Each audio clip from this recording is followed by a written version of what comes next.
E o Conselho da Petrobras deve se reunir hoje para avaliar a troca de comando na companhia.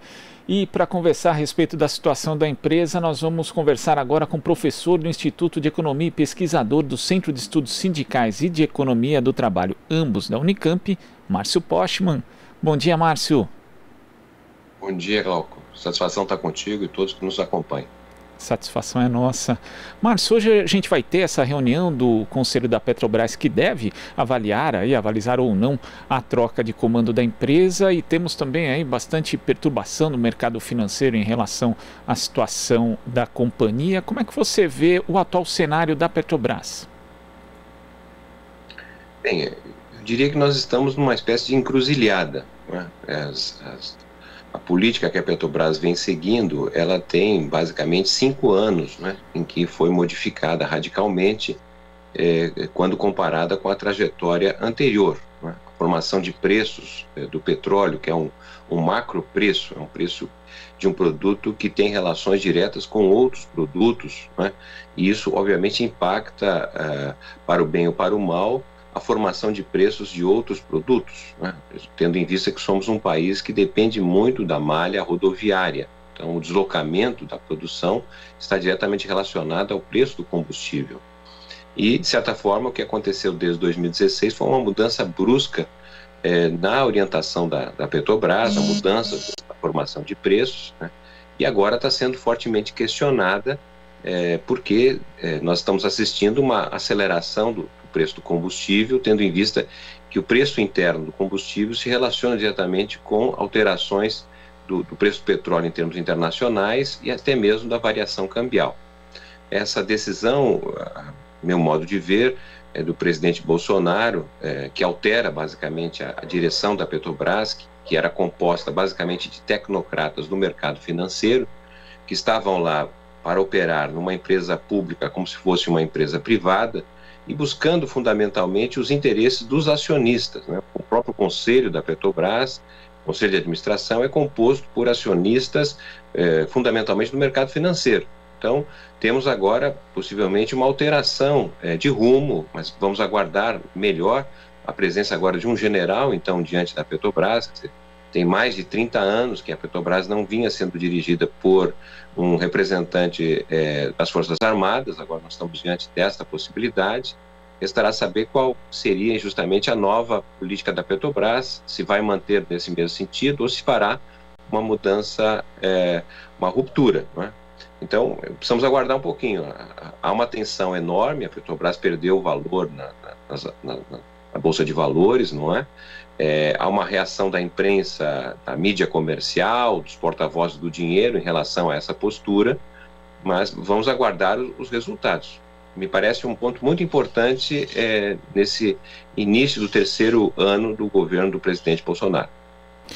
Agora, Márcio, você falando disso até me lembrou que ontem eu vi um trecho de uma entrevista de um representante dos acionistas minoritários da Petrobras no Conselho, praticamente defendendo a privatização da empresa, elogiando Paulo Guedes, dizendo que o petróleo é nosso, é coisa de comunista, de fascista.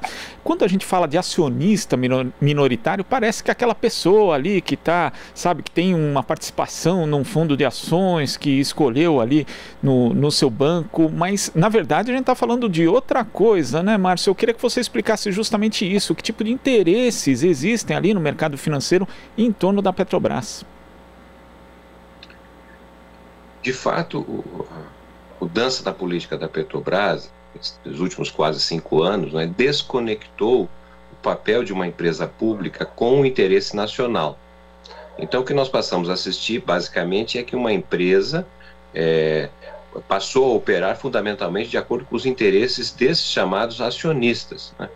A própria Petrobras, que tem uma parcela de recursos que são, na verdade, públicos, estatais, né? Deixou de operar de acordo com os interesses nacionais e, portanto, passou a vigorar fundamentalmente o interesse dos aplicadores, né? Ou seja, a Petrobras funcionando como uma empresa especulativa do mercado financeiro.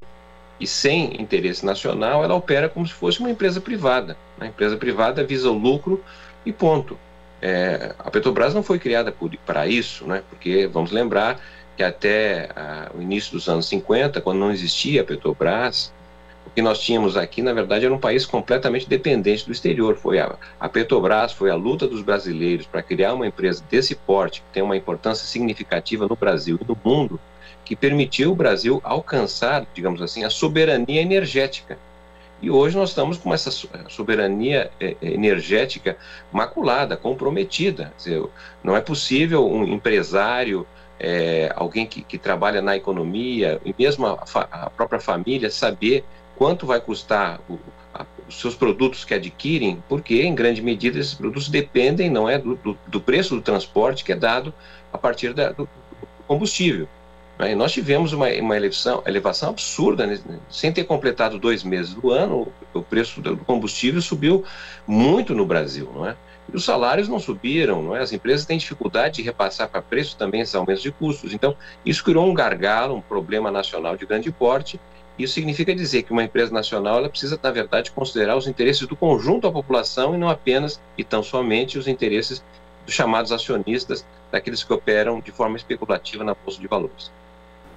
Agora, a Petrobras já teve justamente uma outra orientação, como você citou, em anos recentes, mais integrada a um projeto de desenvolvimento nacional. É importante lembrar, por exemplo, ali em meados de 2008, 2009, como a Petrobras foi importante no papel de exercer uma política anticíclica ali, diante da crise internacional que havia, e também no desenvolvimento da indústria naval, né, que estava praticamente morta no Brasil. Queria que você falasse, Márcio, a respeito disso, né, do quanto o Brasil acaba perdendo sem ter a Petrobras integrada no projeto de desenvolvimento.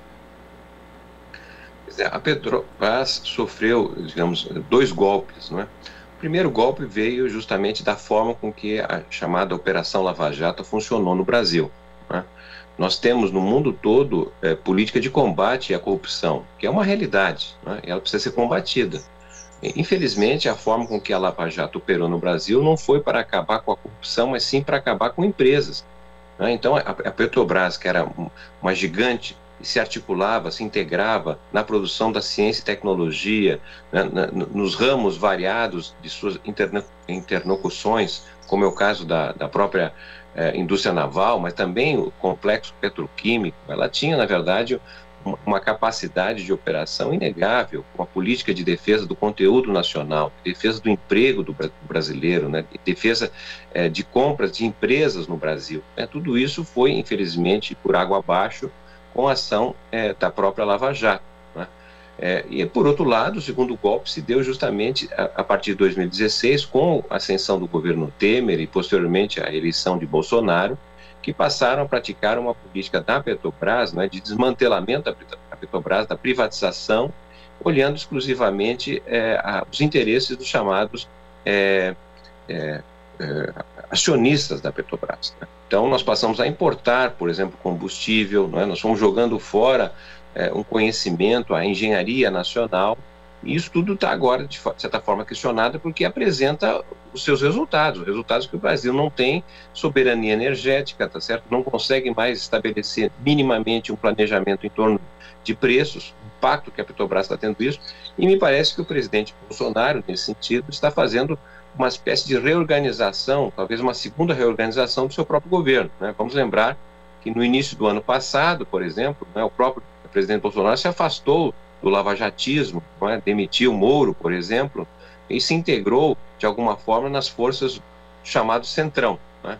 E, ao mesmo tempo, também fez uma espécie de cavalo de pau na própria condução da política econômica, porque praticou e ampliou o gasto público, né? Nós tivemos, no ano passado, o maior déficit público da história republicana do país, né? Que foi, de certa maneira, importante para evitar que a pobreza, o desemprego, a fome e a própria recessão atingissem números ainda mais estarrecedores que estamos vivendo.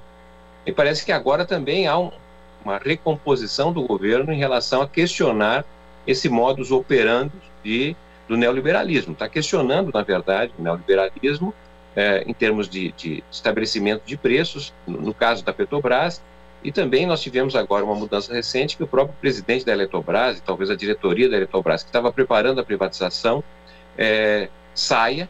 Então estamos diante de uma novidade, talvez inesperada, mas que de certa maneira coloca um desafio enorme para a condução do atual governo brasileiro.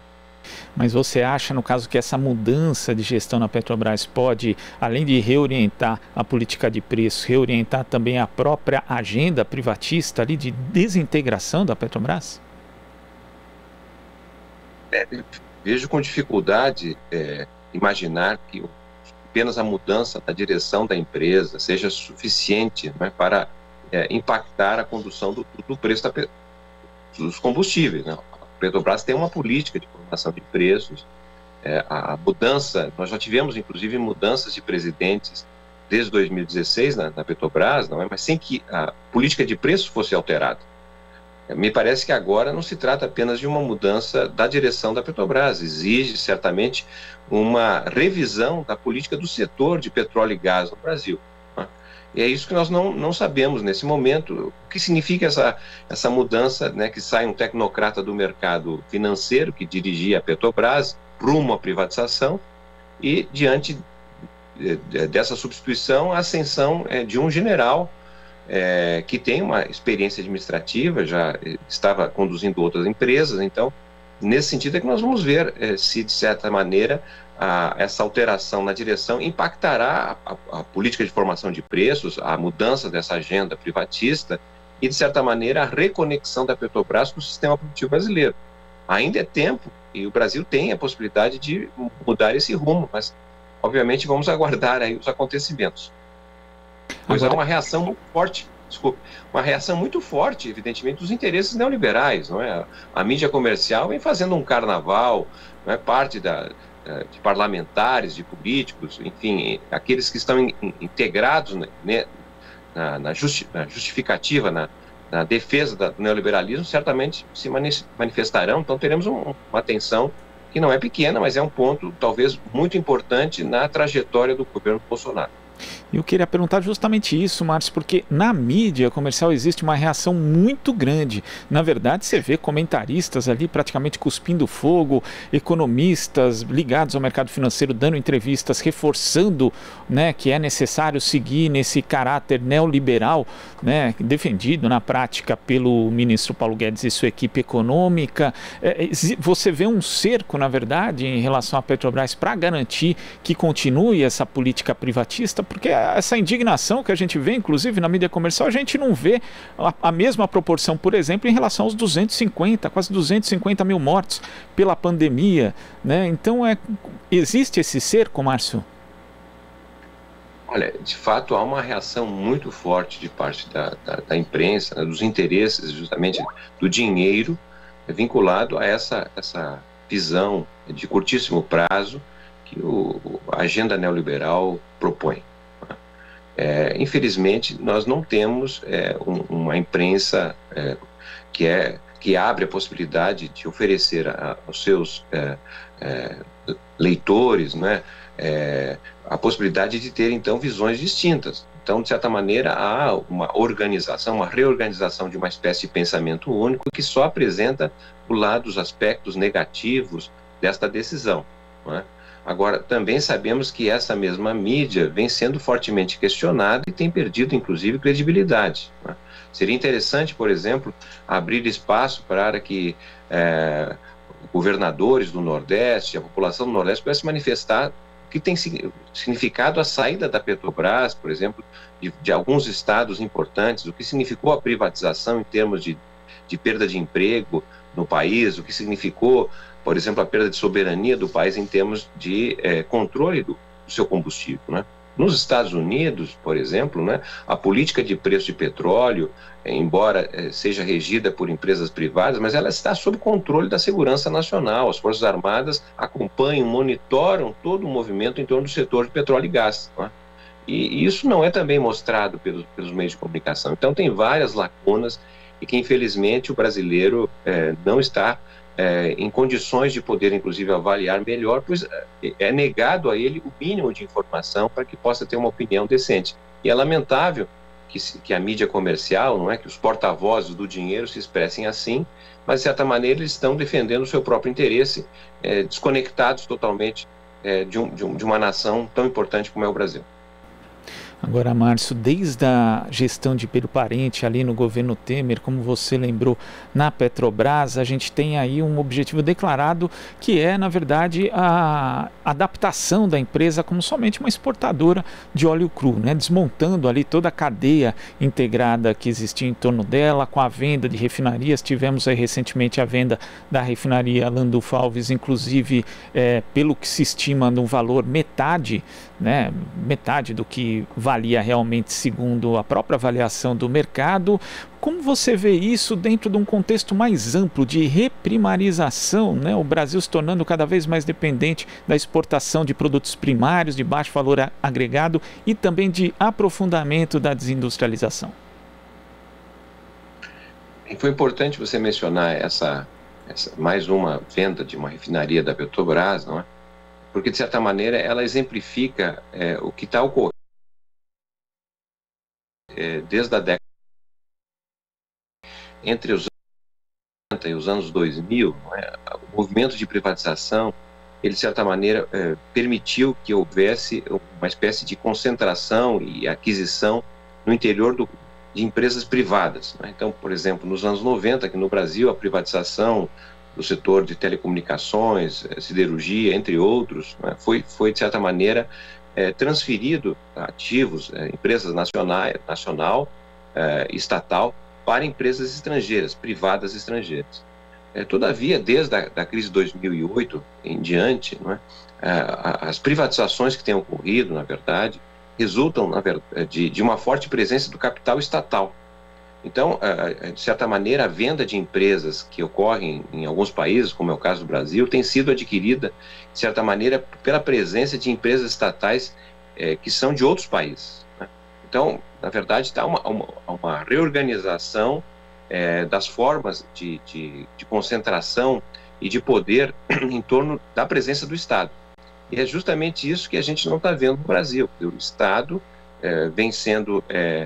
se decompondo, na verdade, e transferindo em grande medida os principais segmentos brasileiros para o setor privado, mas não voltado para a produção, e sim voltado basicamente para interesses especulativos do mercado financeiro. Todo esse movimento que a gente assiste recente no Brasil, vem, de certa maneira, aprofundando e esvaziando o espaço que a indústria, que a manufatura tinha no nosso país. A situação do ABC Paulista, por exemplo, é emblemática. A tragédia que vem sendo, a saída de empresas estrangeiras, como é o caso da Ford, mas também de outras empresas nacionais, empresas privadas, está destruindo o emprego, está destruindo a coluna vertebral do desenvolvimento brasileiro, que é a indústria. Então, se você destrói a indústria, o que resta? O que resta é basicamente a atividade primária exportadora, que é importante do ponto de vista da presença da exportação brasileira, mas ela é absolutamente insuficiente para mover um país de mais de 210 milhões de habitantes. O agronegócio gera pouquíssimo emprego. É óbvio que nós temos a agricultura familiar, que é um fenômeno muito importante no Brasil, em termos de produção e de ocupação, mas sem política apropriada para a agricultura familiar, fica basicamente o Brasil olhando a espécie de monopólio exportador, um deserto de produção de um só produto para atender mercados externos. Mas como a população sobreviverá nesse sentido? Se você não tem a indústria, sobra o setor primário, que emprega pouco, aí vem o setor de serviços, o terciário, mas os serviços não são vinculados, de maneira geral, à atividade econômica. Basta dizer que as três principais ocupações do Brasil, são o trabalho doméstico, por exemplo, atualmente, depois o trabalho de segurança privada e terceiro o trabalho de entregadores, de maneira geral. O Brasil hoje tem quase a mesma quantidade de trabalhadores domésticos que trabalhadores industriais.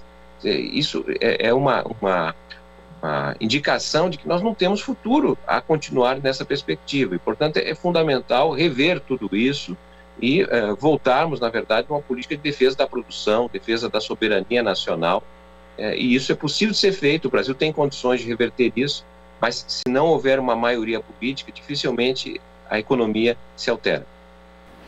E, Márcio, só para a gente concluir aqui, dentro desse contexto privatista que você ressalta que a gente tem hoje, uma agenda neoliberal, quando a gente fala neoliberal num sentido bem amplo, inclusive que pega aspectos que não são só econômicos, são do tipo de cultura mesmo. Como é que você vê essa chantagem na prática do governo em vincular a volta, o retorno do auxílio emergencial à aprovação da PEC emergencial, incluindo aí o fim dos gastos mínimos em saúde e educação? Parece aquela situação do cobertor é curto, não é? Então, você puxa para tapar a cabeça, fica os pés de fora e vice-versa.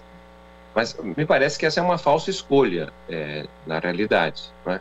Há uma chantagem, como você bem disse, ou seja, o Brasil poderia perfeitamente dar vazão a esse critério que possibilita, nós temos um orçamento extraordinário, orçamento que fugiria às atuais regras que existem atualmente, né? E permitir justamente que atendessem às necessidades prioritárias da população que vive num quadro sem reativação econômica, sem possibilidades, na verdade, de viver, caminhar com suas próprias pernas através do trabalho. Então, é absolutamente fundamental que se possa reaver. É lamentável, né, que a Câmara, o Senado, o Parlamento brasileiro tenha ficado quase 3 meses, né, paralisado em torno da escolha da mesa da Câmara e do Senado, ou seja, o país perdendo a validade do auxílio, né, entrando o ano sem orçamento estabelecido, ou seja, na verdade, um certo descontentamento, deslocamento da política dos interesses reais do povo brasileiro. Então, é hora, na verdade, de recuperar isso. O Parlamento pode fazer isso, é claro, mas me parece extremamente negativo, né, buscar, identificar recursos para financiar o auxílio emergencial, retirando recursos da saúde e da educação, justamente quando sabemos, né, que a ciência é absolutamente fundamental para enfrentar esse novo regime climático que nós estamos vivendo, né? Regime climático que vem aí apresentando seus sinais, né, em termos de mudança de temperatura, de tragédias ambientais e, ao mesmo tempo, a proliferação de vírus, né? Nós não estamos apenas diante de um tipo de vírus, né? Há uma proliferação de outros vírus e cientistas indicam que isso será uma constante para os próximos anos, o que requer, evidentemente, crescentes investimentos em saúde e em educação, né? O Brasil tem 2 instituições muito importantes, o Butantan e a Fiocruz, por exemplo, não é? Mas não há investimento para que nós produzamos a vacina, ampliamos o trabalho dos nossos laboratórios, dos nossos cientistas, pesquisadores. O Brasil está invasando, na verdade, não é? Importando o líquido que compõe, então, a vacina e viabilizando, ainda que minimamente, a própria vacinação. Então, a ciência e a educação são básicas para o Brasil poder sair do atoleiro que se encontra. E essa proposta que está sendo feita aí de reduzir os recursos mais uma vez, não me parece que nos abre uma perspectiva de futuro melhor do que temos hoje. Márcio, eu queria agradecer a sua participação aqui no Jornal Brasil Atual e até a próxima. Eu que agradeço. Uma boa semana para todos. Boa semana. Conversamos aqui com o professor do Instituto de Economia e pesquisador do Centro de Estudos Sindicais e de Economia do Trabalho, ambos da Unicamp, Márcio Postman. Aqui você ouve as notícias que os outros não dão. Jornal Brasil Atual.